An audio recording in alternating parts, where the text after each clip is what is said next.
What's going on, Master Duel fans? James here again. When it comes to Metal Raiders Dominance, the new set, it's basically new cards for the Goblin Biker, Performer Pal / Performage, and when it comes to introducing new cards, that will be the likes of Metamorph in terms of the support.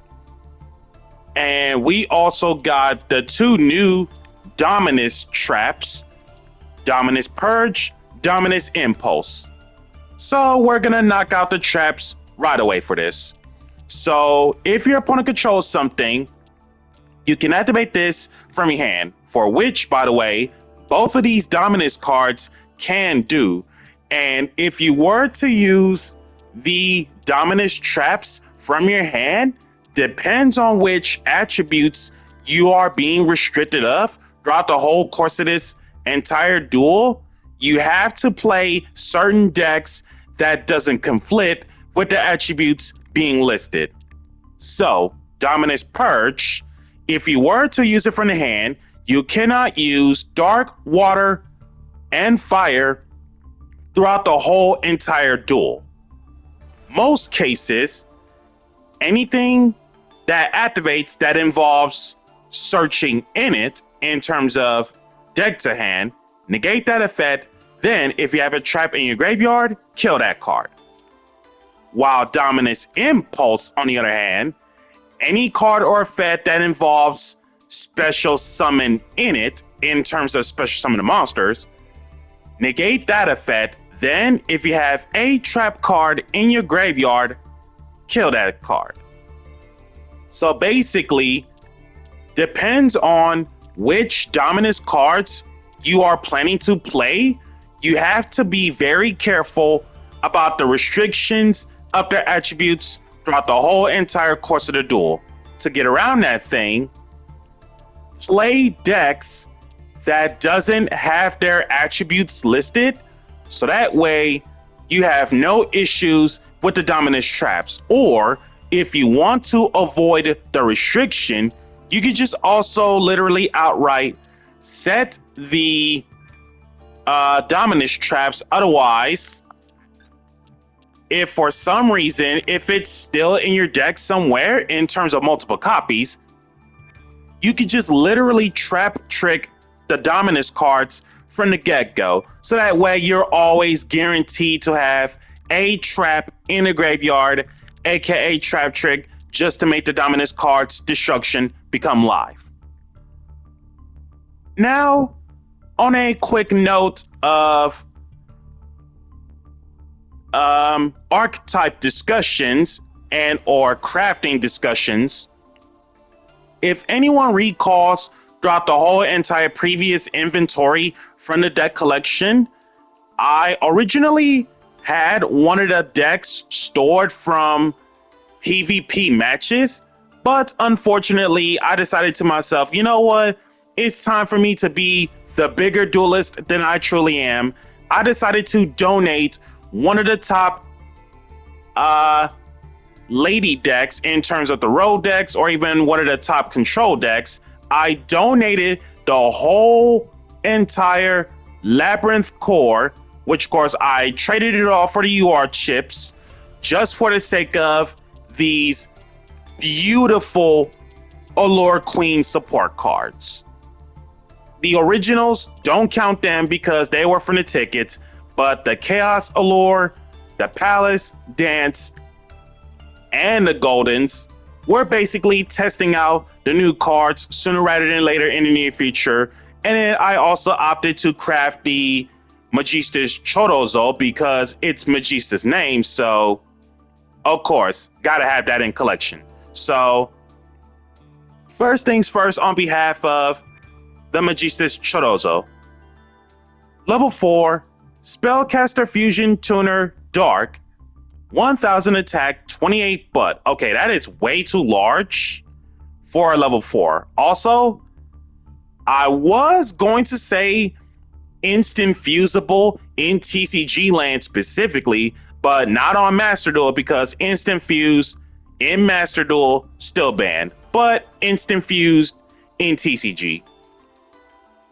Must first be either fused or special from extra by sending the correct fusion materials, most cases being 1 fusion, synchro, XZ, or link, plus 1 spellcaster to make Chorozo.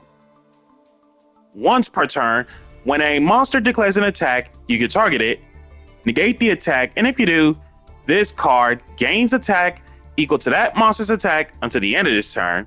Then you can, optional, kick back that monster to the hand. Seems pretty good.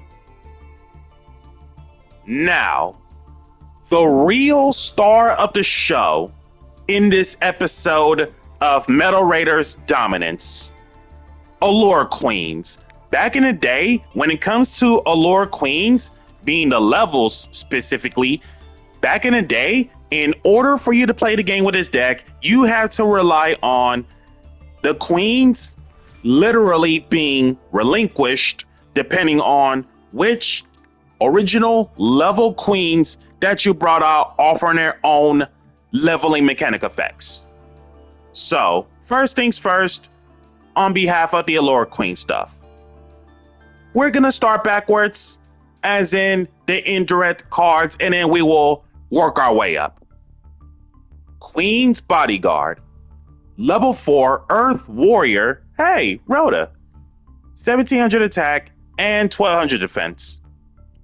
Allure Queen monsters, and it doesn't matter which Allure Queen monsters on your side of the field, cannot be targeted for attacks. So basically, it's marauding captain of Allure Queens in any capacity. Allure Queens, level 3, level 5, and level 7. When it comes to the Allure Queen monsters, the OG Queens, hence the levels being that name, 3, 5, and 7 for that matter. All of them are Dark Spellcaster, the originals. Level 3 is 500 both ways, while level 5 is 1000 both ways, and level 7 is 1500 both ways. Now, when it comes to the saving grace of Allure Queens, which all of them share the same thing, if this card will be destroyed by battle, destroy that equipped monster instead, so built-in relinquish on that effect. Now, for the level 3, once per turn, target 1 level 3 or lower monster, while the level 5 is basically, if it's summoned off from the level 3, it's target 1 level 5 or lower. And then for level 7, if it was summoned off from level 5, level 7 lets you target any monster your opponent control, regardless of level or any shape or form. All of them have the ability to hook themselves up as equipped spells, max of 1. Back in the day, Allure Queens were way too terrible for that matter, because nowadays, with the spell speed 1 effects off from these queens, it's basically they have to get rid of it by card effect just to avoid the battling restriction offering a saving grace. Now, with more support than ever, 4 extra cards coming in hot. Chaos Allure Queen. Level 7 Light Spellcaster, 1500 both ways. You can discard 1 other light or dark monster, special this card from your hand. You can target 1 monster in either graveyard, equip it to this card as an equip spell, and if you do, this card's name becomes that in terms of the equipped monster until the end phase. Then, if you hooked up a light or dark monster card by this effect, you can special 1 dark Allure Queen from your deck or graveyard. This was the reason that Allure Queens are able to get things going again. The Chaos version herself. Allure Palace. Field spell, of course. Spellcasters you control gained a 500 boost stats. Nice. Now, this next effect, you can only use this effect not once, not twice, but 3 times in the same turn. The case is, you can send one card from your hand to the graveyard, either add to your hand or special to your opponent's field one Allure Queen monster from your deck. When it comes to Allure Queens as an archetype, the effect monsters of Allure Queens gains this supernatural effect. You can send this equipped card with the cards all from its own effect to the graveyard to special one spellcaster within 1500 or less attack from your hand or deck. Generally, the idea about the palace is that if you're able to get the effects going in terms of levels 3, 5, and possibly 7 for the sake of the chaos version, then it's basically you are able to remove monsters one by one and then just pretty much cleared out established boards like no tomorrow. Allure Dance. Continuous spell. Hard once on the activation. Upon activation, add one Allure Queen monster or one Allure Palace from deck to hand. So this is basically what Allure Queens needed a long time ago, along with the Palace as well, a long time ago. They needed this card as well as this card to generally function the deck.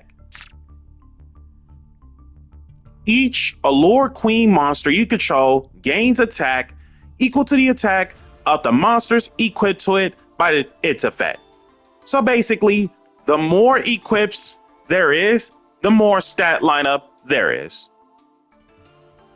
You can send one other spell trap you control to the graveyard, special summon as many Allure Queen monsters with different names as possible from your graveyard. So basically, this is the archetype's soul charge, which is absolutely ridiculousness.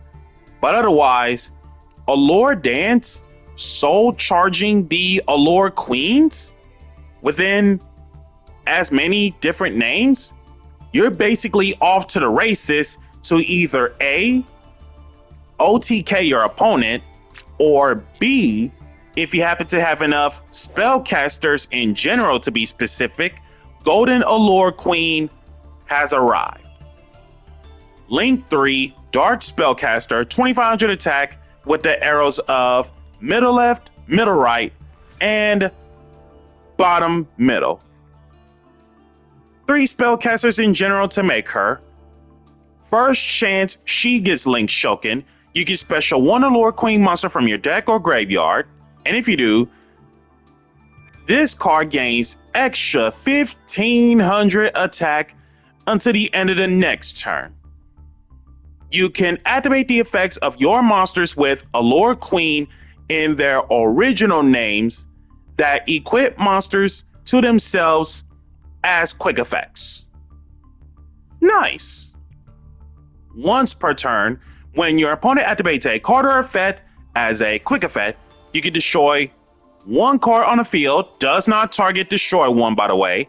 Also, Allure Queen monsters you control cannot be killed by card effects this turn. Basically, if Golden Allure Queen sticks after going for the OTK route, you're basically in a commanding position from the get-go. And how do I really feel about the Metal Raiders Dominance selection? That is a good question. Everybody and their mother finna go crazy on the Dominus cards, including myself, for that matter. Magistus, in terms of having Chorozo, all I can say is that it's absolutely needed because Contact Fuse, it's a tuner, it's a Magistus name, it's able to function it all.